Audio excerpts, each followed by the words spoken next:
You had nothing to say. You chose to walk, give what we had away. I hope you get what ಪ್ರತಿಯೊಂದು ಕೆಲಸದಲ್ಲೂ motivation ಅನ್ನೋದು ತುಂಬಾನೇ important ಆಗುತ್ತೆ. ಅದರಲ್ಲೂ self motivation ಅನ್ನೋದು ತುಂಬಾನೇ matter ಆಗುತ್ತೆ. Hello everyone, welcome back to our channel Chandra's home world.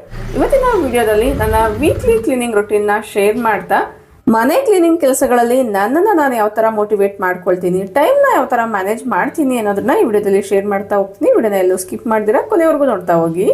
Video ನೋಡೋದಕ್ಕಿಂತ ಮುಂಚೆ ನೀವೇನಾದ್ರು ನಮ್ಮ ಚಾನಲ್ನ ಫಸ್ಟ್ ಟೈಮ್ ವಿಸಿಟ್ ಮಾಡ್ತಾ ಇದ್ರೆ ಈಗಲೇ ಸಬ್ಸ್ಕ್ರೈಬ್ ಮಾಡಿಕೊಂಡು ಪಕ್ಕದಲ್ಲಿರುವಂಥ ಬೆಲ್ ಐಕನ್ನ ಕ್ಲಿಕ್ ಮಾಡಿ.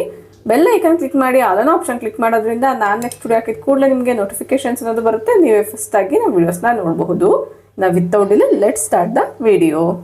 ನಿಮ್ಮೆಲ್ಲರಿಗೂ ಗೊತ್ತಿರೋ ಥರ ನನ್ನ ವೀಕ್ಲಿ ಕ್ಲೀನಿಂಗ್ ರೊಟೀನಲ್ಲಿ ಬೆಡ್ಶೀಟ್ಸ್ ಚೇಂಜ್ ಕೂಡ ಒಂದು. ಸೊ ಬೆಡ್ರೂಮಲ್ಲಿರುವಂಥ ಬೆಡ್ಶೀಟ್ಸ್ನ ಚೇಂಜ್ ಮಾಡಬೇಕಾದ್ರೆ ಕೆಲವೊಂದು ಕ್ಲೀನಿಂಗ್ ಮೋಟಿವೇಶನಲ್ ಥಿಂಗ್ಸ್ ಕೂಡ ಮಾತಾಡೋಣ. ಟಾಪ್ ಟು ಬಾಟಮ್ ಡಸ್ಟಿಂಗ್ ಎಲ್ಲ ಮಾಡಿಸಿದ್ದಾಗಿತ್ತು. ಸೊ ಜಸ್ಟಿಗೆ ನಾನು ಬೆಡ್ಶೀಟ್ಸ್ನ ಚೇಂಜ್ ಮಾಡ್ತಾ ಇದ್ದೀನಿ. ನಿಮ್ಮಲ್ಲಿ ಕೆಲವ್ರಿಗೆ ಅನಿಸ್ಬೋದು ಕೊಳೆ ಆಗಿಲ್ಲ ಅಂದ್ರೂ ವೀಕ್ಲಿ ಬೆಡ್ಶೀಟ್ಸ್ನ ಚೇಂಜ್ ಮಾಡಲೇಬೇಕಾ ಅಂತ. ವೀಕ್ಲಿ ಬೆಡ್ಶೀಟ್ಸ್ನ ಚೇಂಜ್ ಮಾಡೋದ್ರಿಂದ ಹೆಲ್ತಿ ಸ್ಲೀಪ್ನ ಪ್ರಮೋಟ್ ಮಾಡುತ್ತೆ. ರೆಗ್ಯುಲರ್ ಆಗಿ ಕ್ಲೀನ್ ಆ್ಯಂಡ್ ಹೈಜಿನಿಕ್ ಆಗಿರುವಂಥ ಬೆಡ್ಶೀಟ್ಸ್ನ ಯೂಸ್ ಮಾಡೋದ್ರಿಂದ ಸ್ವೆಟ್ ಬಿಲ್ಡಪ್ ಇರ್ಬೋದು, ಬಾಡಿ ಆಯಿಲ್, ಡೆಡ್ ಸ್ಕಿನ್ಸ್ ಎಲ್ಲಾನು ಪ್ರಿವೆಂಟ್ ಆಗುತ್ತೆ. ಅಷ್ಟೇ ಅಲ್ಲ, ಸೊ ಈ ರೀತಿ ಹೈಜಿನಿಕ್ ಒಂದು ರೊಟೀನ್ನ ಫಾಲೋ ಮಾಡೋದ್ರಿಂದ ಡೈರೆಕ್ಟ್ ಆಗಿ ನಮ್ಮ ಸ್ಕಿನ್ ಮೇಲೂ ಕೂಡ ಪ್ರಭಾವ ಬೀಳುತ್ತೆ. ಸ್ಕಿನ್ ಕ್ಲಾರಿಟಿ ಆಗಿರುತ್ತೆ, ಅಲರ್ಜೀಸ್ ಕೂಡ ರೆಡ್ಯೂಸ್ ಆಗುತ್ತೆ. ಇನ್ನು ಮಕ್ಕಳ ರೂಮಲ್ಲಿರುವಂಥ ಬೆಡ್ಶೀಟ್ಸ್ ಎಲ್ಲ ಕೂಡ ಅದೇ ಥರ ಚೇಂಜ್ ಮಾಡೋಣ ಅನ್ನೋದ್ರಿಂದ ಸೊ ಇದನ್ನೆಲ್ಲ ರಿಮೂವ್ ಮಾಡ್ತಾ ಇದ್ದೀನಿ. ಇಲ್ಲಿ ಅಬ್ಸರ್ವ್ ಮಾಡಿದ್ರೆ ಈ ರೂಮಲ್ಲಿರುವಂಥದ್ದು ಡ್ಯೂರೋಫ್ಲೆಕ್ಸ್ ಮ್ಯಾಟ್ರಿಕ್ಸ್, ಇನ್ನೊಂದು ರೂಮಲ್ಲಿ ಇದ್ದಿದ್ದಂಥದ್ದು ಫ್ಲೋ ಮ್ಯಾಟ್ರಿಕ್ಸ್. ಇವು ಎರಡನ್ನ ಕೂಡ ನಾನು ಆನ್ಲೈನಲ್ಲೇ ಪರ್ಚೇಸ್ ಮಾಡಿದ್ದೀನಿ. ಇವುಗಳ ಲಿಂಕ್ ಬೇಕಂದರೆ ಡಿಸ್ಕ್ರಿಪ್ಷನಲ್ಲಿ ಟ್ಯಾಗ್ ಮಾಡಿರ್ತೀನಿ, ಇಂಟ್ರೆಸ್ಟ್ ಇರೋರು ಚೆಕ್ ಮಾಡಿ. ಫಸ್ಟಿಗೆ ಇವುಗಳನ್ನ ವಾಶ್ಗೆ ಹಾಕ್ಬಿಟ್ರೆ ಆಮೇಲೆ ಉಳಿದಿರೋಂಥ ಕ್ಲೀನಿಂಗ್ಸ್ನ ಮಾಡ್ಕೊಳ್ಬೋದು ಅನ್ನೋದ್ರಿಂದ ಸೊ ಎಲ್ಲ ಬೆಡ್ಶೀಟ್ಸ್ನ ನೀಟಾಗಿ ಈ ಥರ ಉದುರಿಸಿ ವಾಷಿಂಗ್ ಮಿಷಿನಲ್ಲಿ ಲೋಡ್ ಮಾಡ್ತಾ ಇದ್ದೀನಿ.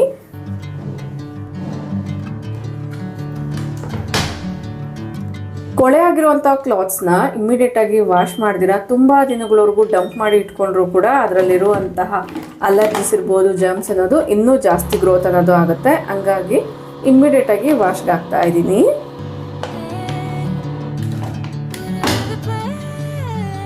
ಲಾಂಡ್ರಿ ಬಗ್ಗೆ ಸುಮಾರು ಜನಕ್ಕೆ ತುಂಬಾ ಡೌಟ್ಸ್ ಇರುತ್ತೆ.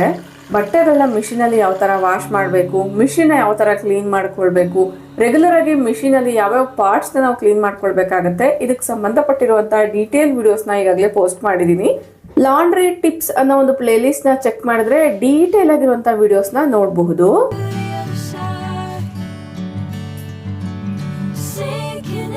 ಒನ್ಸ್ ಬೆಡ್ಶೀಟ್ಸ್ ಎಲ್ಲ ವಾಶ್ಗೆ ಹಾಕಿ ಇಲ್ಲಿ ಅಬ್ಸರ್ವ್ ಮಾಡೋದಾದ್ರೆ ಬೆಡ್ ಬ್ಯಾಕ್ ರೆಸ್ಟ್ ಇರ್ಬೋದು ಮತ್ತು ವಿಂಡೋಸ್ ಎಲ್ಲ ಒಂದ್ಸತಿ ಡಸ್ಟಿಂಗ್ ಮಾಡ್ಕೊಳ್ತಾ ಇದ್ದೀನಿ. ಫ್ಲೋರ್ ಎಲ್ಲ ಈಗಾಗಲೇ ಕ್ಲೀನ್ ಮಾಡಿಸಿರೋ ಕಾರಣ ನಾನು ಈ ರೀತಿ ವೆಟ್ ಕ್ಲಾತ್ ಇಂದಾನೆ ವೈಪ್ ಮಾಡ್ಕೊಳ್ತೀನಿ. ಫ್ಲೋರ್ ಕ್ಲೀನ್ ಆಗಿಲ್ಲ, ನೆಲ ಒರೆಸಿಲ್ಲ ಅನ್ನೋದಾದ್ರೆ ನಾರ್ಮಲ್ ಆಗಿ ಡ್ರೈ ಡಸ್ಟಿಂಗೇ ಮಾಡ್ಕೊಳ್ತೀನಿ. ಎಕ್ಸ್ಟೆಂಡೆಡ್ ಡಸ್ಟರ್ ಬರುತ್ತೆ ಅಲ್ವಾ, ಸೊ ಅದರಿಂದಾನೆ. ಇವತ್ತು ಮೇಲೆಯಿಂದ ಕೆಳಗಡೆವರೆಗೂ ಡಸ್ಟಿಂಗ್ ಎಲ್ಲ ಮಾಡಿಸಿದ್ದೀನಿ. ಕೆಳಗಡೆ ಫ್ಲೋರ್ ಎಲ್ಲ ಕ್ಲೀನ್ ಆಗಿದೆ. ವಿಂಡೋಸ್ನ ಮತ್ತು ಈ ಸೈಡಲ್ಲಿರುವಂಥ ಬೆಡ್ ಸೈಡ್ ಟೇಬಲ್ಸ್ ಎಲ್ಲ ಜಸ್ಟ್ಗೆ ನಾರ್ಮಲ್ ಆಗಿ ಡಸ್ಟಿಂಗ್ ಮಾಡ್ಕೊಳ್ತಾ ಇದ್ದೀನಿ. ತೀರಾ ಡೀಪ್ ಕ್ಲೀನಿಂಗ್ ಅಂತ ಏನು ಮಾಡಲ್ಲ. ವೀಕ್ಲಿ ನಾನು ಫಾಲೋ ಮಾಡೋ ಅಂತ ಇದು ರೆಗ್ಯುಲರ್ ಪ್ರೋಸೆಸ್ ಅಂತಾನೆ ಹೇಳ್ಬೋದು.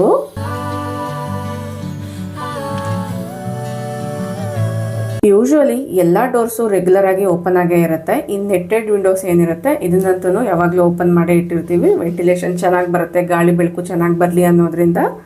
ಸೊ ಹಂಗಾಗಿ ಡೈಲಿ ಬೇಸ್ಡ್ ಮೇಲೂ ಕೂಡ ಒಂದ್ಸತಿ ವೈಪ್ ಮಾಡ್ಕೊಳ್ಬೇಕಾಗತ್ತೆ. ಅಷ್ಟೇ ಅಲ್ದ ವೀಕ್ಲಿ ಬೇಸ್ಡ್ ಮೇಲೆ ಈ ಥರ ಮೆಸ್ ಡೋರ್ಸ್ ಎಲ್ಲಾನು ನೀಟಾಗಿ ಒಂದ್ಸತಿ ವೈಪ್ ಮಾಡ್ಕೊಳ್ಳೇಬೇಕಾಗತ್ತೆ.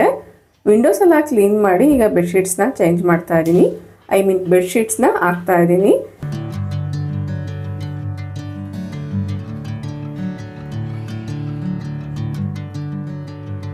ಬೆಡ್ಶೀಟ್ ಪರ್ಫೆಕ್ಟಾಗಿ ಫಿಟ್ ಆಗಬೇಕು ಅಂದರೆ ಫಸ್ಟಿಗೆ ಈ ಥರ ಎಲ್ಲ ಕಾರ್ನರ್ಸಲ್ಲೂ ಕೂಡ ಕರೆಕ್ಟಾಗಿ ಹಾಕ್ಕೊಳ್ಬೇಕಾಗತ್ತೆ.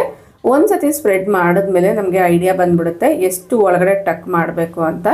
ಸೊ ಈವನ್ ಆಗಿ ಬೆಡ್ಶೀಟ್ನ ಫಸ್ಟಿಗೆ ಸ್ಪ್ರೆಡ್ ಮಾಡಿಕೊಂಡು ಆಮೇಲೆ ಈ ಥರ ಟಕ್ ಮಾಡ್ಬೋದು.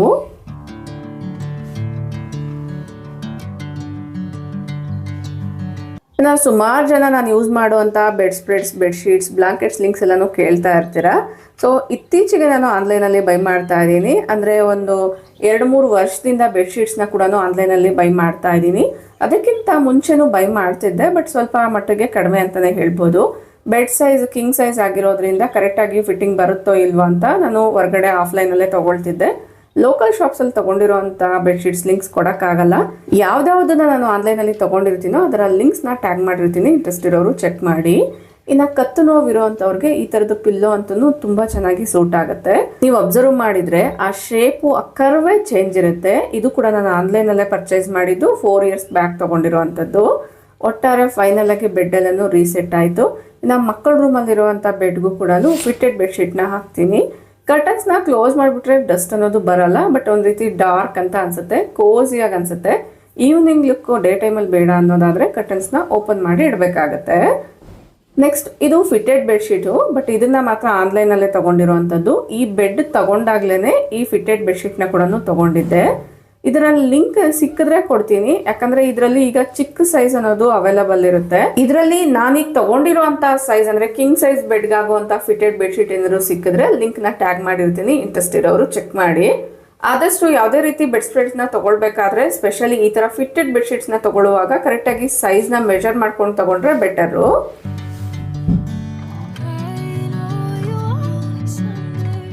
ಈ ಬೆಡ್ಶೀಟು 4-5 years ಆದರೂ ಕೂಡ ಶೈನಿಂಗ್ ಅನ್ನೋದು ಹೋಗೇ ಇಲ್ಲ. ಕಲರ್ ಕೂಡ ಸ್ವಲ್ಪನೂ ಚೇಂಜ್ ಆಗಿಲ್ಲ, ಅಬ್ಸರ್ವ್ ಮಾಡ್ತಾ ಇರ್ಬೋದು. ಗುಡ್ ನೈಟ್ ಥೀಮಲ್ಲಿ ಇರುತ್ತೆ, ಸ್ಟಾರ್ಸ್, ಮೂನ್ಸ್, ಕ್ಲೌಡ್ಸ್ ಎಲ್ಲ ಕೂಡ ಆ್ಯಡ್ ಆಗಿರುತ್ತೆ. ಕಲರ್ಫುಲ್ ಆಗಿರುತ್ತೆ, ಮಕ್ಕಳ ರೂಮ್ಗಂತೂ ಪರ್ಫೆಕ್ಟ್ ಆಗಿ ಸೂಟ್ ಆಗುತ್ತೆ. ಈ ಫಿಟ್ಟೆಡ್ ಬೆಡ್ಶೀಟ್ ಜೊತೆಗೆ 2 ಪಿಲ್ಲೋ ಕವರ್ಸ್ ಕೂಡ ಬಂದಿರುತ್ತೆ. ಬಟ್ ಇದು ಐಕೆದಲ್ಲಿ ತೊಗೊಂಡಿರೋವಂಥದ್ದು ಸ್ವಲ್ಪ ದೊಡ್ಡ ಸೈಜ್ ಪಿಲ್ಲೋ ಆಗಿರೋದ್ರಿಂದ ಬ್ಲಾಂಕೆಟ್ ಕವರ್ಗೆ ಮ್ಯಾಚ್ ಆಗುವಂತಹ ಬೆಡ್ ಕವರ್ನ ಹಾಕಿದ್ದೀನಿ, ಪಿಲ್ಲೋ ಕವರ್ನ ಹಾಕಿದ್ದೀನಿ.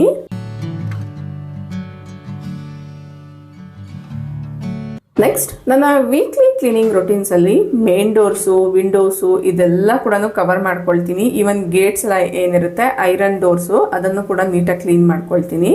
ಸೊ ಅಬ್ಸರ್ವ್ ಮಾಡ್ತಾ ಇರ್ಬೋದು ಎಷ್ಟೊಂದು ಡಸ್ಟಿ ಆಗಿದೆ ಅಂತ. ರೆಗ್ಯುಲರ್ ಆಗಿ ಎಷ್ಟೇ ಕ್ಲೀನ್ ಮಾಡಿದ್ರು ರೋಡ್ ವರ್ಕ್ಸು ಮತ್ತು ಕನ್ಸ್ಟ್ರಕ್ಷನ್ ವರ್ಕ್ಸ್ ಮನೆ ಸುತ್ತಮುತ್ತ ನಡೀತಾ ಇದೆ ಅನ್ನೋದಾದರೆ ಇದಂತೂ ಕಂಪಲ್ಸರಿ ಫೇಸ್ ಮಾಡುವಂಥ ಪ್ರಾಬ್ಲಮ್. ಇದಕ್ಕೆ ಬೇರೆ ಏನು ಆಪ್ಷನ್ ಇರಲ್ಲ, ರೆಗ್ಯುಲರ್ ಆಗಿ ಕ್ಲೀನಿಂಗ್ ರೊಟೀನ್ಸ್ನ ಫಾಲೋ ಮಾಡಲೇಬೇಕಾಗತ್ತೆ. ಈಗ ಮಳೆಗಾಲ ಆಗಿರೋದ್ರಿಂದ ಅಲ್ಪ ಸ್ವಲ್ಪ ಮಳೆ ಆಗ್ತಾ ಇರೋದ್ರಿಂದ ಸ್ವಲ್ಪ ಡಸ್ಟ್ ಕಡಿಮೆ ಆಗಿದೆ ಅಂತಲೇ ಹೇಳ್ಬೋದು. ಬಟ್ ನಾವು ಇದನ್ನು ಕ್ಲೀನ್ ಮಾಡಿಲ್ಲ ಅನ್ನೋದಾದರೆ ಮತ್ತೊಂದು ಲೇಯರ್ ಇದ್ರ ಮೇಲೆ ಫಾರ್ಮ್ ಆಗ್ತಾ ಇರುತ್ತೆ ಡಸ್ಟ್ ಅನ್ನೋದು. ಸೊ ಅದೊಂದು ರೀತಿ ಡಾರ್ಕ್ ಕಲೆಗಳ ಥರ ಕೂಡ ಫಾರ್ಮ್ ಆಗೋ ಚಾನ್ಸ್ ಜಾಸ್ತಿನೇ ಇರುತ್ತೆ. ಹಂಗಾಗಿ ನಾವು ರೆಗ್ಯುಲರ್ ಆಗಿ ಡೈಲಿ ಬೇಸ್ಡ್ ಮೇಲೆ, ವೀಕ್ಲಿ ಬೇಸ್ಡ್ ಮೇಲೆ ಕೆಲವೊಂದು ಕ್ಲೀನಿಂಗ್ ರೊಟೀನ್ಸ್ನ ಸೆಟ್ ಮಾಡಿಕೊಂಡ್ರೆ ಮನೆ ಯಾವಾಗಲೂ ಡಸ್ಟ್ ಫ್ರೀ ಆಗಿರುತ್ತೆ.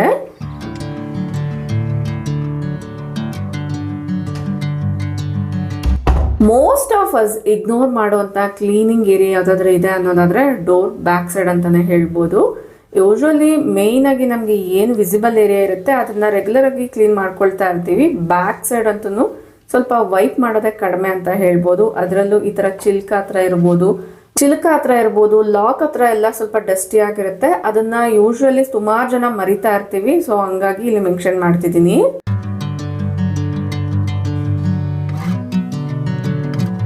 ನೆಕ್ಸ್ಟ್ ಕಮಿಂಗ್ ಟು ರೈಲಿಂಗ್ಸ್ನ ಕ್ಲೀನ್ ಮಾಡಿ ಆಲ್ಮೋಸ್ಟ್ 1 ತಿಂಗಳೇನೋ ಆಗಿದೆ. ಡೋರ್ ಓಪನ್ ಇರೋ ಕಾರಣ ಧೂಳೆಲ್ಲ ತುಂಬ ಚೆನ್ನಾಗಿ ಎದ್ದು ಕಾಣಿಸ್ತಿತ್ತು. ಹಂಗಾಗಿ ಇಮ್ಮಿಡಿಯೇಟಾಗಿ ಕ್ಲೀನ್ ಮಾಡೋಣ ಅಂತ ನೋಡಿದೆ. ಇದಕ್ಕೆ ಬೇಕಾಗಿರೋವಂಥದ್ದು ಕೇವಲ 5-10 ನಿಮಿಷ ಅಷ್ಟೇ. ಬಟ್ ಆ ಕೆಲಸನ ಸ್ಟಾರ್ಟ್ ಮಾಡೋದೇ ಪ್ರಾಬ್ಲಮ್.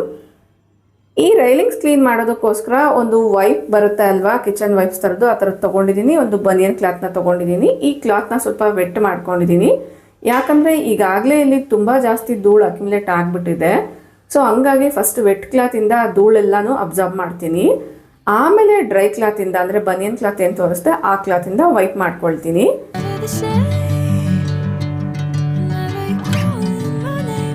ಇನ್ನು ಕೆಲವು ರೈಲಿಂಗ್ಸ್ ಎಷ್ಟೇ ಕ್ಲೀನ್ ಮಾಡಿದ್ರು ಶೈನಿಂಗೇ ಇರಲ್ಲ ಅಲ್ವಾ, ಅಂತ ರೈಲಿಂಗ್ ಮೇಲೆ ಟಾಲ್ಕಮ್ ಪೌಡರ್ನ ಹಾಕ್ಬಿಟ್ಟು ಚೆನ್ನಾಗಿ ಉಜ್ಜಿಬಿಟ್ಟು ಬಟ್ಟೆಯಿಂದ ಒರೆಸೋದಾದ್ರೆ ಒಳ್ಳೆ ಶೈನಿಂಗ್ ಬರುತ್ತೆ.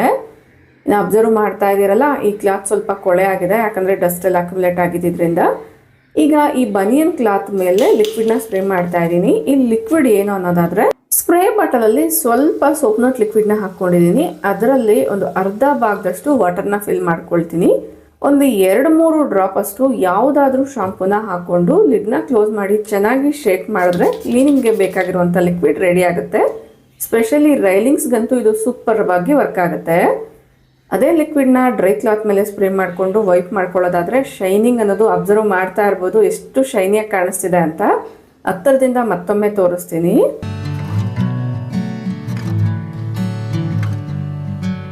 ಸ್ಪೆಷಲಿ ರೈಲಿಂಗ್ ಕ್ಲೀನಿಂಗಲ್ಲಿ ಮಾಡುವಂತಹ ಮಿಸ್ಟೇಕ್ ಏನಂದರೆ ಈ ವುಡ್ಗೂ ರೈಲಿಂಗ್ಗೂ ಮಧ್ಯದಲ್ಲಿ ಒಂದು ಸಣ್ಣ ಜಾಗ ಇರುತ್ತೆ ಅಲ್ವಾ, ಅಲ್ಲಿ ತುಂಬ ಜನ ಇಗ್ನೋರ್ ಮಾಡ್ತಿರ್ತೀವಿ. ಅಲ್ಲೇ ತುಂಬ ಜಾಸ್ತಿ ಧೂಳು ಕೂಡ ಇರುತ್ತೆ. ಹಂಗಾಗಿ ಅಲ್ಲೂ ಕೂಡ ನೀಟಾಗಿ ಕ್ಲೀನ್ ಮಾಡಿದ್ಮೇಲೆ ತೋರಿಸ್ತಾ ಇದ್ದೀನಿ.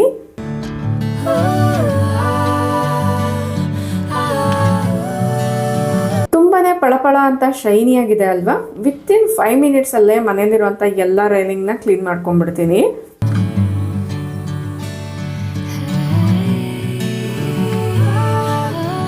ನೀವು ರೈಲಿಂಗ್ಸ್ನ ಯಾವ ಥರ ಕ್ಲೀನ್ ಮಾಡ್ತೀರಾ ಡೆಫಿನೆಟ್ಲಿ ಕಮೆಂಟ್ ಮಾಡಿ ತಿಳಿಸಿ. ಸೊ ರೈಲಿಂಗ್ಸ್ ಎಲ್ಲ ಕ್ಲೀನ್ ಮಾಡಿದ್ದಾಯ್ತು. ಅಬ್ಸರ್ವ್ ಮಾಡ್ತಾ ಇರ್ಬೋದು ಯಾವ ಥರ ಶೈನಿಯಾಗಿ ಕಾಣಿಸ್ತಾ ಇದೆ ಅಂತ. ವಿಡಿಯೋ ಲೆಂತಿ ಆಗುತ್ತೆ ಅನ್ನೋದ್ರಿಂದ ಆದಷ್ಟು ಸ್ಕಿಪ್ ಮಾಡಿ ಶೇರ್ ಮಾಡ್ತಾ ಇದ್ದೀನಿ, ಬೋರಿಂಗ್ ಆಗಬಾರ್ದು ಅನ್ನೋದ್ರಿಂದ. ಇಲ್ಲ ಅನ್ನೋದಾದರೆ ರೈಲಿಂಗ್ ಕ್ಲೀನಿಂಗ್ ವಿಡಿಯೋನ ಶೂಟ್ ಮಾಡಿದ್ರೇ ಅರೌಂಡ್ ಒಂದು ಫುಲ್ ವಿಡಿಯೋ ಆಗಿಬಿಡುತ್ತೆ. Next coming to slided Windows.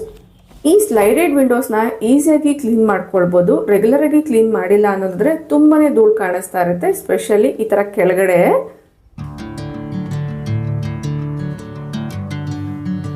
ಈಗಾಗಲೇ ಮುಂಗಾರು ಮಳೆ ಸ್ಟಾರ್ಟ್ ಆಗಿದೆ. ಅದರಲ್ಲೂ ಒಂದು 2 ಸತಿ ಜೋರಾಗಿ ಬಿದ್ದಿದ್ದ ಕಾರಣ ಆ ಒಂದು ಸಿಡಿಲು ಜೋರಾಗಿರುವಂಥ ಗಾಳಿ ಸಮೇತ ಮಳೆಗೆ ಈ ವಿಂಡೋ ಔಟ್ಸೈಡ್ ಏನು ಲೇಯರ್ ಇರುತ್ತೆ ಅಲ್ಲಿರುವಂಥ ಧೂಳೆಲ್ಲ ಕೂಡ ನೀಟಾಗಿ ಕ್ಲೀನ್ ಆಗಿದೆ.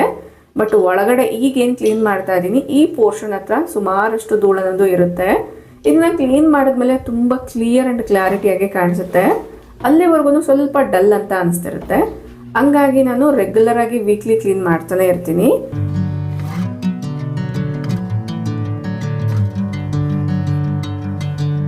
ಈ ಥರದ ಕ್ಲೀನಿಂಗ್ಸ್ ಎಲ್ಲರಿಗೂ ಬೋರ್ ಆಗೇ ಆಗುತ್ತೆ, ನಿಮಗೂ ಬೋರ್ ಆಗುತ್ತೆ ಅನ್ನೋದಾದರೆ. ಸೊ ನಿಮ್ಗೆ ಗೊತ್ತಿಲ್ದಿರೋನೇ ಕ್ಲೀನಿಂಗ್ ಮಾಡ್ಕೊಳ್ಬೇಕು ಅಂದರೆ ತುಂಬ ಜಾಸ್ತಿ ಹೊತ್ತು ಮಾತಾಡುವಂಥ ಫ್ರೆಂಡ್ಸ್ ಜೊತೆ, ಫ್ಯಾಮಿಲಿ ಮೆಂಬರ್ಸ್ ಜೊತೆ ಫೋನ್ ಕಾಲಲ್ಲಿ ಮಾತಾಡುವಾಗ ಈ ಥರದ ಕೆಲಸಗಳನ್ನ ಮಾಡ್ಕೊಳ್ಳಿ.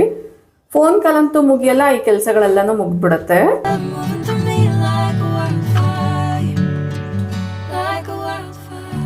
ಈವನ್ ನನಗೂ ಕೂಡ ಗಂಟೆಗಟ್ಟಲೆ ಮಾತಾಡುವಂಥ ಫ್ರೆಂಡ್ಸ್ ಫ್ಯಾಮಿಲಿ ಮೆಂಬರ್ಸ್ ಇದ್ದಾರೆ. ಅವ್ರ ಫೋನ್ ಕಾಲ್ ಬರ್ತಿದ್ದಂಗೆ ಒಂದು ಕ್ಲೀನಿಂಗ್ ಕ್ಲಾತು ಸ್ಪ್ರೇ ಬಾಟಲ್ನ ಇಟ್ಕೊಂಡು ಮೇಲೆ ಬಂದ್ಬಿಡ್ತೀನಿ. ನೆಟ್ವರ್ಕ್ ಕೂಡ ಚೆನ್ನಾಗಿ ಬರುತ್ತೆ, ಕ್ಲೀನಿಂಗು ಕೂಡ ಮುಗ್ಬಿಡುತ್ತೆ.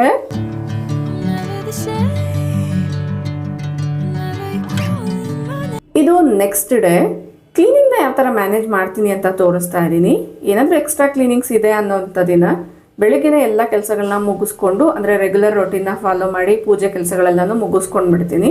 ಇನ್ನು ಕೆಲವೊಬ್ರಿಗೆ ಡೌಟ್ಸ್ ಇರುತ್ತೆ, ಪೂಜೆ ಮಾಡಿದ್ಮೇಲೆ ಮನೇಲಿ ಕ್ಲೀನಿಂಗ್ ಮಾಡ್ಬೋದಾ ಅಂತ. ಸ್ಪೆಷಲಿ ನಾನಂತೂ ಕ್ಲೀನಿಂಗ್ ಕೆಲಸಗಳೇನಾದರೂ ಇದೆ ಅಂದಾಗ, ತುಂಬ ಜಾಸ್ತಿ ಹೊತ್ತು ಟೈಮ್ ಟೇಕಿಂಗ್ ಅಂದಾಗ ಫಸ್ಟಿಗೆ ನಾರ್ಮಲಾಗಿ ಏನು ವರ್ಚುವಲ್ಸ್ ಇರುತ್ತೆ ಮಾರ್ನಿಂಗ್ ವರ್ಚುವಲ್ಸ್ ಅದನ್ನೆಲ್ಲ ಮುಗಿಸ್ಕೊಂಡ್ಬಿಟ್ಟು ಆಮೇಲೆ ಕ್ಲೀನಿಂಗ್ ಕೆಲಸಗಳನ್ನ ಸ್ಟಾರ್ಟ್ ಮಾಡ್ಕೊಳ್ತೀನಿ. ಬೆಳಗಿನ ಬ್ರೇಕ್ಫಾಸ್ಟ್ಗೆ ಓವರ್ ನೈಟ್ ಓಟ್ಸ್ನ ತೊಗೊಳ್ತಾ ಇದ್ದೀನಿ. ಓಟ್ಸ್ ಜೊತೆಗೆ ಕೆಂಪು ಅವಲಕ್ಕಿನ ಹಾಲಲ್ಲಿ ನೆನೆಸಿಟ್ಕೊಂಡಿದ್ದೆ. ಬೆಳಗಿನ ಜಾವ ನಾನು ನೆನೆಸಿಟ್ಟಿರೋವಂಥದ್ದು. ಈಗ ಟೈಮ್ ಅರೌಂಡ್ 9:30 ಏನೋ ಆಗಿದೆ. ಇದರಲ್ಲಿ ಒಂದು ಸ್ಪೂನಷ್ಟು ಸಬ್ಜಾ ಸೀಡ್ಸ್ನ ಹಾಕ್ಕೊಂಡಿದ್ದೀನಿ. ಇನ್ನು ನಿಮ್ಮ ಹತ್ರ ಇರುವಂಥ ಎಲ್ಲ ರೀತಿಯ ಡ್ರೈ ಫ್ರೂಟ್ಸ್ ಕೂಡ ಹಾಕ್ಕೊಳ್ಬೋದು. ಓಟ್ಸ್ ಫೈಬರ್ ರಿಚ್ ಆಗಿರೋದ್ರಿಂದ ತುಂಬಾ ಹೆಲ್ತ್ ವೈಸ್ ಒಳ್ಳೇದಂತಲೇ ಹೇಳ್ಬೋದು.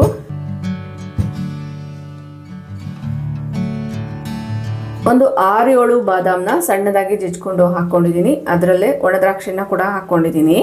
ಇನ್ನು ಟೇಸ್ಟ್ಗೆ ಹನಿನ ಹಾಕ್ಕೊಳ್ತಾ ಇದ್ದೀನಿ. ನೀವು ಬೇಕಂದರೆ ಬೆಲ್ಲ ಕೂಡ ಮಿಕ್ಸ್ ಮಾಡ್ಕೊಳ್ಬೋದು. ಇನ್ನು ಸೂಪರ್ ಫ್ಯಾಟ್ ಅಂದರೆ ಈ ನಾಟಿ ಹಸುವಿನ ತುಪ್ಪ ಅಂತಲೇ ಹೇಳ್ಬೋದು. ಇದರ ಟೇಸ್ಟ್ ತುಂಬ ಇಷ್ಟ ಆಗೋ ಕಾರಣ ಶುಗರ್ ಇಲ್ಲ ಅಂದರೂ ಕೂಡ ಎಲ್ಲ ರೆಸಿಪಿಯಲ್ಲೂ ಒಂದು ಸ್ಪೂನಷ್ಟು ತುಪ್ಪನ ಹಾಕ್ಕೊಂಡು ಓಲ್ಡ್ ರೆಸಿಪಿನ ಎಂಜಾಯ್ ಮಾಡ್ತೀನಿ. ಇನ್ನು ಇದರಲ್ಲಿ ಬನಾನಾ, ಆಪಲ್ ಹಾಕಿದ್ರು ಚೆನ್ನಾಗಿರುತ್ತೆ. ಬಟ್ ಅದೆಲ್ಲ ಖಾಲಿ ಆಗಿತ್ತು, ಮಾವಿನ ಹಣ್ಣು ಮಾತ್ರನೇ ಇದೆ. ಪಪ್ಪಾಯನ ಕಟ್ ಮಾಡಿದ್ದೆ, ಅದರಲ್ಲಿ ಹಾಕಿದ್ರೆ ಚೆನ್ನಾಗಿರಲ್ಲ ಅನ್ನೋದ್ರಿಂದ ಸೈಡ್ಗೆ ಇಟ್ಕೊಂಡಿದ್ದೀನಿ. ಅಟ್ ಪ್ರೆಸೆಂಟ್ ಏನಿದೆಯೋ ಅದನ್ನು ಮಾತ್ರನೇ ಯೂಸ್ ಮಾಡ್ಕೊಂಡಿದ್ದೀನಿ. ಇದನ್ನು ಚೆನ್ನಾಗಿ ಮಿಕ್ಸ್ ಮಾಡಿಕೊಂಡು ಒಂದು ಬೌಲ್ಗೆ ಟ್ರಾನ್ಸ್ಫರ್ ಮಾಡಿಕೊಂಡ್ರೆ ಹೆಲ್ತಿಯಾಗಿರುವಂಥ ಬ್ರೇಕ್ಫಾಸ್ಟ್ ರೆಡಿಯಾಗಿರುತ್ತೆ. ತುಂಬಾ ಯಮ್ಮಿಯಾಗಿರುತ್ತೆ.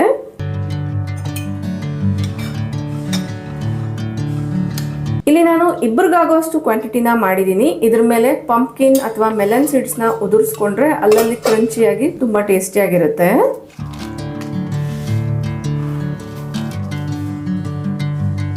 ಮಾರ್ನಿಂಗ್ ರೆಗ್ಯುಲರ್ ಕ್ಲೀನಿಂಗ್ನ ಮುಗಿಸ್ಕೊಂಡು ಪೀಸ್ಫುಲ್ಲಾಗಿ ಒಂದು ಕಡೆ ಕೂತ್ಕೊಂಡು ಬ್ರೇಕ್ಫಾಸ್ಟ್ ಮಾಡೋದಿದೆ ಅಲ್ವಾ, ತುಂಬಾ ಹಿತವಾಗಿರುತ್ತೆ. ಅದರಲ್ಲೂ ನಮ್ಮ ಟೈಮ್ಗೆ ತಕ್ಕಂಗೆ ಎಲ್ಲ ಕೆಲಸಗಳನ್ನ ಮಾಡಿಕೊಂಡು ಈ ಥರ ಒಂದು 5 ನಿಮಿಷ ಎಕ್ಸ್ಟ್ರಾನು ಕೂತ್ಕೊಂಡು ಪೀಸ್ಫುಲ್ಲಾಗಿ ನಿಧಾನವಾಗಿ ಬ್ರೇಕ್ಫಾಸ್ಟ್ನ ಮಾಡ್ತೀವಲ್ವ, ಅದಂತೂ ಮೈಂಡ್ ಬ್ಲೋಯಿಂಗ್ ಅಂತಲೇ ಹೇಳ್ಬೋದು. ಸೊ ಅದು ಎಂಜಾಯ್ ಮಾಡೋರಿಗೆ ಮಾತ್ರನೇ ಗೊತ್ತಿರುತ್ತೆ.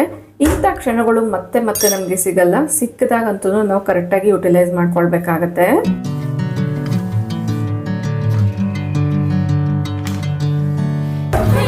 ಇನ್ನು ಪೂಜೆಗಂತ ಹೂಗಳು ತರಿಸಿದ್ವಲ್ಲ, ಅದರಲ್ಲಿ ಕೆಲವೊಂದೆಲ್ಲ ಹಾಳಾಗಿತ್ತು. ಹಂಗಾಗಿ ಯಾವ್ದಾವ್ದು ಚೆನ್ನಾಗಿದೆಯೋ ಅದನ್ನ ಸಪ್ರೇಟ್ ಮಾಡಿ ಇಟ್ಕೊಳ್ತಾ ಇದ್ದೀನಿ. ಆಮೇಲೆ ಮಾಡೋಣ ಅಂತ ಇಟ್ಟರೆ ಒಂದು ಹೂವು ಹಾಳಾಗಿರೋದ್ರ ಜೊತೆಗೆ ಅದ್ರ ಪಕ್ಕದಲ್ಲಿರೋವಂಥದ್ದು ಕೂಡ ಹಾಳಾಗುತ್ತೆ. ಹಂಗಾಗಿ ಈಗಲೇ ಅದನ್ನೆಲ್ಲ ಕೂಡ ಸೆಗ್ರಿಗೇಟ್ ಮಾಡಿಕೊಂಡು ಫ್ರೆಶ್ ಆಗಿರೋವಂಥ ಫ್ಲವರ್ಸ್ನ ಮಾತ್ರ ಈ ಕವರಲ್ಲಿ ಹಾಕಿ ಸ್ಟೋರ್ ಮಾಡ್ತೀನಿ.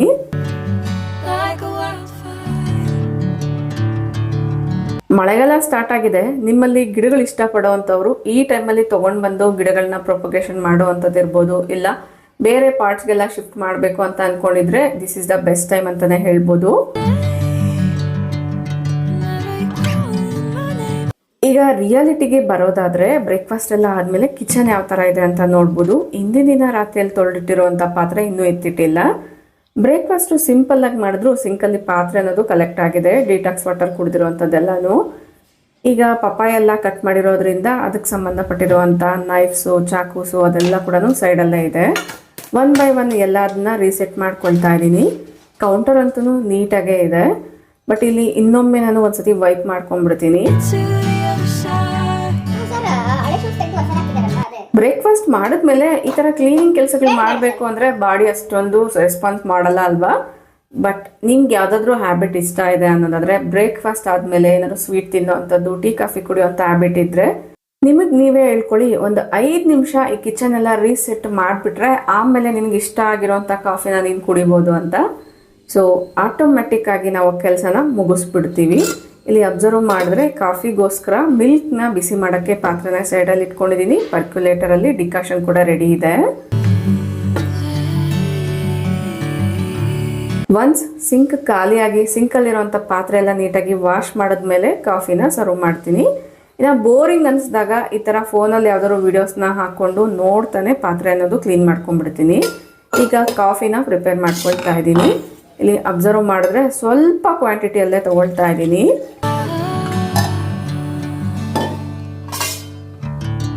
ಸ್ವಲ್ಪ ಭಾಗದಷ್ಟು ಹಾಲಿಗೆ ತಕ್ಕಷ್ಟು ಡಿಕಾಷನ್ನ ಹಾಕ್ಕೊಳ್ತೀನಿ. ಟೇಸ್ಟ್ಗೆ ನಾನಿಲ್ಲಿ ಶುಗರ್ ಪೌಡರ್ನ ಯೂಸ್ ಮಾಡ್ತೀನಿ. ನೀವು ಬೇಕಂದರೆ ವೈಟ್ ಶುಗರ್ ಬೇಕಾದರೂ ಯೂಸ್ ಮಾಡ್ಕೊಳ್ಬೋದು.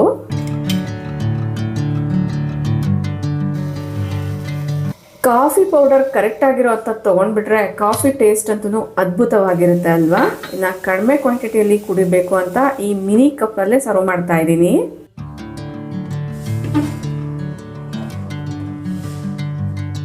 ಕಾಫಿ ಟೀ ಕಡಿಮೆ ಮಾಡಬೇಕು ಅಂತ ಅಂದ್ಕೊಳ್ಳೋರು ಕಪ್ ಸೈಜ್ನ ಕಡಿಮೆ ಮಾಡಿ ಆಟೋಮೆಟಿಕ್ ಆಗಿ ಕ್ವಾಂಟಿಟಿ ಕೂಡ ಕಡಿಮೆ ಆಗುತ್ತೆ.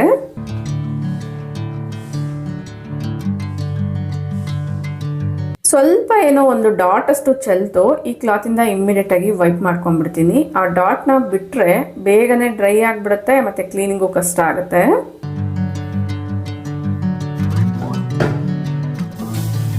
ಕಾಫಿ ಮಾಡಿರುವಂಥ ಬೌಲ್ ಕೂಡ ಒಂದ್ಸತಿ ತೊಳೆದಿಟ್ಬಿಟ್ರೆ ಆಮೇಲೆ ಪ್ರಶಾಂತವಾಗಿ ಕೂತ್ಕೊಂಡು ಕಾಫಿನ ಎಂಜಾಯ್ ಮಾಡ್ಬೋದು. ಇಲ್ಲ ಅಂದರೆ ಗಮನ ಎಲ್ಲ ಈ ಕಡೆಗೆ ಇರುತ್ತೆ, ಸಿಂಕ್ ಖಾಲಿ ಇಲ್ಲ ಅಂತ. ಕಿಚನ್ ಎಷ್ಟು ಹೈಜಿನಿಕ್ ಆಗಿ ಇಟ್ಕೊಂಡ್ರು ಸಾಲದಲ್ವಾ. ಪಾತ್ರೆ ವಾಶ್ ಮಾಡಿದ್ಮೇಲೆ ಸ್ಕ್ರಬ್ಬರ್ನ ಡ್ರೈ ಮಾಡಲೇಬೇಕಾಗುತ್ತೆ, ಇಲ್ಲ ರೆಗ್ಯುಲರ್ ಆಗಿ ಸ್ಯಾನಿಟೈಸಿಂಗ್ ಮಾಡಲೇಬೇಕಾಗುತ್ತೆ. ಒಂದು ರೀತಿ ಬಿಸಿನೀರಲ್ಲಿ ಹಾಕಿ ಕುದಿಸೋ ಅಂಥದ್ದು ಇರ್ಬೋದು, ಇಲ್ಲ ಸ್ಕ್ರಬ್ಬರ್ಸ್ನ ಚೇಂಜ್ ಮಾಡೋ ಅಂಥದ್ದು.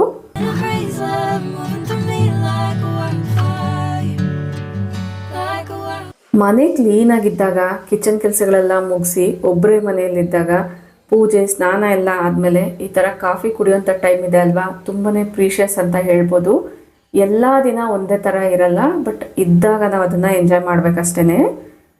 ಕಾಫಿನ ಕುಡಿದಾದ್ಮೇಲೆ ಇಲ್ಲಿ ಅಬ್ಸರ್ವ್ ಮಾಡೋದಾದರೆ ಸ್ಟೋರ್ ರೂಮ್ ಕ್ಲೀನಿಂಗ್ ಎಲ್ಲನೂ ಇದೆ. ಇನ್ನೂ ಒಂದು 2 ರೀತಿಯ ಕ್ಲೀನಿಂಗ್ಸ್ನ ಮುಗಿಸ್ಕೊಳ್ಬೇಕು. ಟಿ ವಿನ ಆನ್ ಮಾಡೋದಕ್ಕಿಂತ ಮುಂಚೆ ಈ ಕೆಲಸಗಳು ಮುಗಿಸ್ಕೊಂಡ್ಬಿಡೋಣ ಅಂತ ಸ್ಟಾರ್ಟ್ ಮಾಡಿದೆ. ಸುಮಾರು ಜನ ಕೇಳ್ತಾ ಇದ್ರಿ ಟಿ ವಿನ ಯಾವ ಥರ ಕ್ಲೀನ್ ಮಾಡ್ತೀರಾ ತೋರಿಸಿ ಅಂತ. ನಾನಿಲ್ಲಿ ಸಾಫ್ಟ್ ಆಗಿರುವಂಥ ಮೈಕ್ರೋಫೈಬರ್ ಕ್ಲಾತ್ನ ತೊಗೊಂಡಿದ್ದೀನಿ. ಇಲ್ಲಿ ಅಬ್ಸರ್ವ್ ಮಾಡಿದ್ರೆ ಜಸ್ಟ್ ಒಂದ್ಸತಿ ಸಾಫ್ಟಾಗಿ ವೈಪ್ ಮಾಡಿದ್ದೀನಿ, ನೀಟಾಗಿ ಡಸ್ಟ್ ಅನ್ನೋದು ಬಂದ್ಬಿಡುತ್ತೆ. ಟಿ ವಿ ಸ್ಕ್ರೀನ್ನ ಕ್ಲೀನ್ ಮಾಡಬೇಕು ಅಂದಾಗ ಡಸ್ಟಿಯಾಗಿರುವಂಥ ಸರ್ಫೇಸ್ ಮೇಲೇ ಕ್ಲೀನ್ ಮಾಡೋಕ್ಕೆ ಹೋಗಬೇಡಿ. ಆದಷ್ಟು ಬಟ್ಟೆನ ಈ ಥರ ಟರ್ನ್ ಮಾಡಿಕೊಂಡು ಈ ಬಟ್ಟೆಯಿಂದ ನಾವು ನೀಟಾಗಿ ಕ್ಲೀನ್ ಮಾಡ್ಕೊಳ್ಬೇಕಾಗತ್ತೆ. ಫಸ್ಟಿಗೆ ನಾನು ಟಿ ವಿ ಸುತ್ತಮುತ್ತ ಕ್ಲೀನ್ ಮಾಡಿಬಿಟ್ಟು ಆಮೇಲೆ ಸ್ಕ್ರೀನ್ನ ಕ್ಲೀನ್ ಮಾಡ್ತಾ ಇದ್ದೀನಿ. ಇಲ್ಲ ಅಂದರೆ ಮತ್ತೆ ಈ ಸ್ಕ್ರೀನ್ ಮೇಲೆ ಧೂಳು ಬೀಳುತ್ತೆ ಅನ್ನೋದ್ರಿಂದ ಆದಷ್ಟು ಸಾಫ್ಟ್ ಆಗಿರೋಂಥ ಕ್ಲಾತ್ನೇ ತಗೊಳ್ಳಿ, ನೀಟಾಗಿರೋಂಥ ಕ್ಲಾತ್ನ ತಗೊಳ್ಳಿ.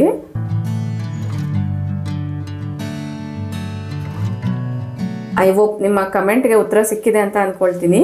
ನೆಕ್ಸ್ಟ್ ಕಮಿಂಗ್ ಟು ದಾಸವಾಳದ ಹೂವು ಎಲ್ಲ ಒಂದು ಕಡೆ ಇಟ್ಟಿರ್ತಿದ್ದೆ ಅಲ್ವಾ, ಅದನ್ನು ಬಿಸಿಲಿಗೆ ಹಾಕೋಣ ಅಂತ ತೊಗೊಂಡು ಬರ್ತಾ ಇದ್ದೀನಿ.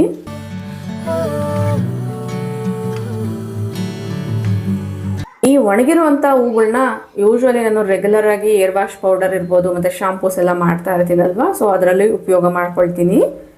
ಈಗ next coming to store room cleaning. ಈ ಸ್ಟೋರ್ ರೂಮಲ್ಲಿ ಕ್ಲೀನಿಂಗ್ ಅಂತ ತುಂಬ ಜಾಸ್ತಿ ಏನಿಲ್ಲ, ಬಟ್ ಒಂದು ಸಣ್ಣ ಸಣ್ಣ ಹುಳ ಕಾಣಿಸ್ಕೊಳ್ತಿತ್ತು. ಅದು ಎಲ್ಲಿಂದ ಬರ್ತಾ ಇದೆಯೋ ಈಗ ನಾನು ಫೈಂಡ್ ಔಟ್ ಮಾಡಬೇಕು. ಫಸ್ಟಿಗೆ ಐಟಮ್ಸ್ನೆಲ್ಲ ಸಪ್ರೇಟ್ ಇಟ್ಕೊಳ್ತಾ ಇದ್ದೀನಿ. ಅಲ್ಲಿಟ್ಟಿರುವಂಥ ಚೀಲಗಳೆಲ್ಲನೂ ಇಲ್ಲಿ ಅಬ್ಸರ್ವ್ ಮಾಡ್ತಾ ಇದ್ದೀರಲ್ವ. ಸೊ ಈ ಥರ ಹುಳಗಳನ್ನ ನಾನು ಒಂದು 2-3 ನೋಡಿದೆ. ಸೊ ಹಂಗಾಗಿ ಸ್ಟೋರ್ ರೂಮಲ್ಲಿ ಸುಮಾರಷ್ಟು ಕಾಳುಗಳೆಲ್ಲ ಇಟ್ಟಿರ್ತೀವಿ, ಅದನ್ನೆಲ್ಲ ಒಂದ್ಸರಿ ಚೆಕ್ ಮಾಡೋಣ ಅಂತ ಫಸ್ಟಿಗೆ ಡಸ್ಟಿಂಗ್ ಮಾಡ್ಕೊಂಡು ಬಿಡ್ತೀನಿ.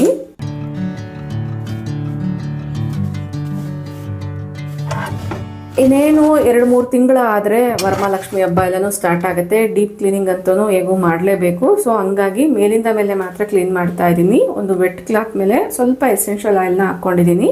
ಪೆಪ್ಪರ್ಮೆಂಟ್ ಎಸೆನ್ಷಿಯಲ್ ಆಯಿಲ್ನ ಹಾಕ್ಕೊಂಡು ಗೋಡೆಗಳಿಗೆಲ್ಲ ಈ ಥರ ವೈಪ್ ಮಾಡ್ತಾ ಇದ್ದೀನಿ.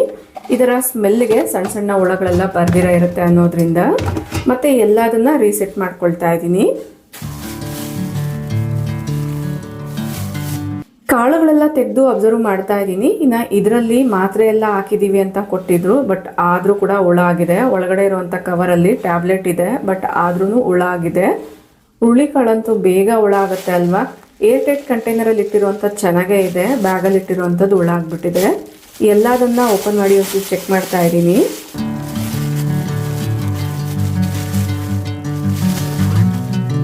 ಮನೇನ ಬ್ಯಾಲೆನ್ಸ್ ಮಾಡೋದು ಅಂದರೆ ಅಷ್ಟೊಂದು ಈಸಿ ಏನಲ್ಲ. ರೆಗ್ಯುಲರ್ ಆಗಿ ರೊಟೀನ್ಸ್ನ ಫಾಲೋ ಮಾಡ್ತಾನೆ ಇರಬೇಕಾಗತ್ತೆ. ಆಗ ಎಲ್ಲ ಕಡೆ ಕೂಡ ಒಂದ್ಸತಿ ಕಣ್ಣಾಯಿಸ್ಬೇಕಾಗತ್ತೆ. ಸ್ವಲ್ಪ ದಿನ ನಾವೇನಾದರೂ ಸ್ವಲ್ಪ ನೆಗ್ಲೆಕ್ಟ್ ಮಾಡಿದ್ವಿ ಅನ್ನೋದಾದರೆ ಸೊ ಈ ಥರ ಕಾಳೆಲ್ಲನೂ ಹಾಳಾಗುವಂಥದ್ದು, ಗ್ರಾಸರಿ ಎಲ್ಲ ಹಾಳಾಗೋ ಚಾನ್ಸ್ ಜಾಸ್ತಿ ಇರುತ್ತೆ. ಹಂಗಾಗಿ ರೆಗ್ಯುಲರ್ ಆಗಿ ಇದನ್ನೆಲ್ಲ ಮಾಡಲೇಬೇಕಾಗತ್ತೆ.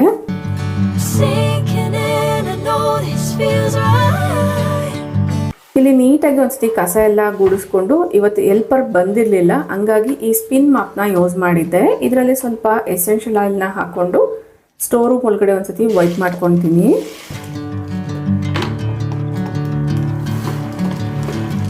ಈ ಮಾಫಲ್ಲಿ 2 ಅಟ್ಯಾಚ್ಮೆಂಟ್ಸ್ ಬರುತ್ತೆ. ಯೂಶ್ವಲಿ ನೀವು ನೋಡೇ ಇರ್ತೀರಾ, ಕಿಚನ್ ಎಲ್ಲ ಕ್ಲೀನ್ ಮಾಡಬೇಕಾದ್ರೆ ವೈಪರ್ ಥರದ್ದು ಯೂಸ್ ಮಾಡ್ತೀನಲ್ಲ, ಸೊ ಆ ಒಂದು ಅಟ್ಯಾಚ್ಮೆಂಟು ಮತ್ತು ಇದು ಮಾಫ್.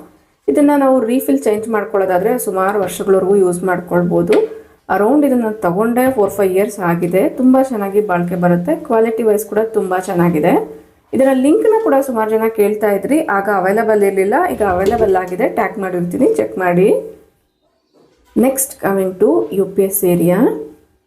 ಇದನ್ನಂತೂ ಡಿಸ್ಟಿಲ್ ವಾಟರ್ ಹಾಕಿದಾಗ ಆಗಾಗ ಕ್ಲೀನ್ ಮಾಡ್ತಿರ್ತಾರೆ, ಬಟ್ ಇತ್ತೀಚೆಗೆ ಡಿಸ್ಟಿಲ್ ವಾಟರ್ ಹಾಕಿ ಕೂಡ ಸುಮಾರು ದಿನ ಆಗ್ಬಿಡ್ತು. ತುಂಬ ಮೈನ್ಯೂಟ್ ಡಸ್ಟ್ ಅನ್ನೋದು ಕಲೆಕ್ಟ್ ಆಗಿದೆ. ಯಾವಾಗಲೂ ಕ್ಲೋಸ್ಡ್ ಆಗೇ ಇರುತ್ತೆ, ಬಟ್ ಈ ಡಸ್ಟ್ ಅಂತೂ ಎಲ್ಲಿಂದ ಬರುತ್ತೋ ಗೊತ್ತೇ ಆಗಲ್ಲ. ಫಸ್ಟಿಗೆ ಅಲ್ಲಿರುವಂಥ ವಸ್ತುಗಳನ್ನೆಲ್ಲ ಸೈಡ್ಗೆ ಇಟ್ಕೊಂಡು ಒಂದ್ಸತಿ ಬಟ್ಟೆಯಿಂದನೇ ಒರೆಸ್ಕೊಳ್ತಾ ಇದ್ದೀನಿ. ಮಾಫಿಂದನೂ ಕ್ಲೀನ್ ಮಾಡ್ಬೋದು, ತುಂಬ ಮೈನ್ಯೂಟ್ ಡಸ್ಟ್ ಇರೋ ಕಾರಣ ಮತ್ತೆ ಮಾಫೆಲ್ಲ ವಾಶ್ ಮಾಡೋಕ್ಕೆ ಸುಮಾರಷ್ಟು ಟೈಮ್ ಬೇಕಾಗುತ್ತೆ. ಹಂಗಾಗಿ ಇದು ಒಂದು ಹಳೆ ಬಟ್ಟೆ, ಇದು ಹೆಂಗೂ ಡಸ್ಟ್ಬಿನ್ಗೆ ಹಾಕ್ತಿದ್ದೆ. ಹಂಗಾಗಿ ಒಂದ್ಸತಿ ವೈಪ್ ಮಾಡ್ಕೊಂಡ್ಬಿಟ್ರೆ ಬೆಟರ್ ಅನ್ನೋದ್ರಿಂದ ಮಧ್ಯದಲ್ಲಿ ಕ್ಲಾತ್ನ ವಾಶ್ ಮಾಡಿಕೊಂಡು ಕ್ಲೀನ್ ಮಾಡ್ಕೊಳ್ತಾ ಇದ್ದೀನಿ. ಈ ಬ್ಯಾಟ್ರೀಸ್ ಮೇಲೆ ಡ್ರೈ ಡಸ್ಟಿಂಗ್ನ ಮಾಡ್ಕೊಳ್ತಾ ಇದ್ದೀನಿ. ವೈರ್ಸಲ್ಲೆಲ್ಲ ಸಣ್ಣ ಸಣ್ಣದಾಗಿರುವಂಥ ಧೂಳೆಲ್ಲನೂ ಇತ್ತು. ಇದನ್ನು ಸುತ್ತಮುತ್ತ ಕ್ಲೀನ್ ಮಾಡಬೇಕು ಅಂದರೆ ಎಲ್ಲ ಕಡೆ ಕೈಯಾಡ್ಸೋಕ್ಕಾಗಲ್ಲ. ಹಂಗಾಗಿ ಒಂದು ಕೋಲ್ನ ಸಹಾಯದಿಂದ ಆ ಬಟ್ಟೆನ ನೀಟಾಗಿ ಅದಕ್ಕೆ ಸುತ್ತಕೊಂಡು ವೈಪ್ ಮಾಡ್ಕೊಂಡಿದ್ದೀನಿ. ಕ್ಲೀನಿಂಗ್ ಎಲ್ಲ ಮುಗ್ದಿದೆ. ಇನ್ನು ಇಲ್ಲಿಡೋವಂಥ ವಸ್ತುಗಳೆಲ್ಲ 1 by 1 ಜೋಡಿಸ್ತಾ ಇದ್ದೀನಿ. ಯೂಶ್ವಲಿ ಈ ವಾಟರ್ ಕ್ಯಾನ್ನ ಯೂಸ್ ಮಾಡಲ್ಲ, ಎಲ್ಲಾದರೂ ಟ್ರಾವೆಲ್ ಮಾಡಬೇಕಾದ್ರೆ ಯೂಸ್ ಆಗುತ್ತೆ ಅನ್ನೋದ್ರಿಂದ ಇಟ್ಕೊಂಡಿದ್ದೀನಿ. ಇನ್ನು ಡಸ್ಟರ್ಸ್ ಇರ್ಬೋದು, ಪೊರಕೆ, ಡಸ್ಟ್ ಪ್ಯಾನ್ ಎಲ್ಲ ಕೂಡ ಈ ಒಂದು ಆರ್ಗನೈಸರ್ನ ಯೂಸ್ ಮಾಡಿ ಆರ್ಗನೈಸ್ ಮಾಡ್ಕೊಂಡಿದ್ದೀನಿ.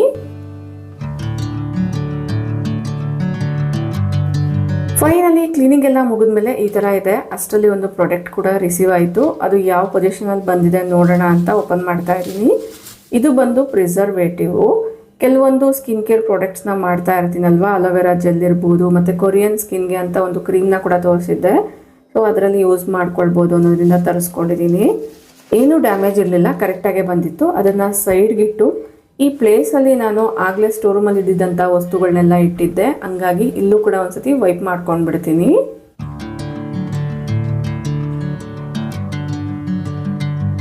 ಐ ಹೋಪ್ ಈ ವಿಡಿಯೋದಲ್ಲಿ ಶೇರ್ ಮಾಡಿರುವಂಥ ಇನ್ಫಾರ್ಮೇಷನ್ ನಿಮ್ಗೆ ಇಷ್ಟ ಆಗಿದೆ ಅಂತ ಅಂದ್ಕೊಳ್ತೀನಿ.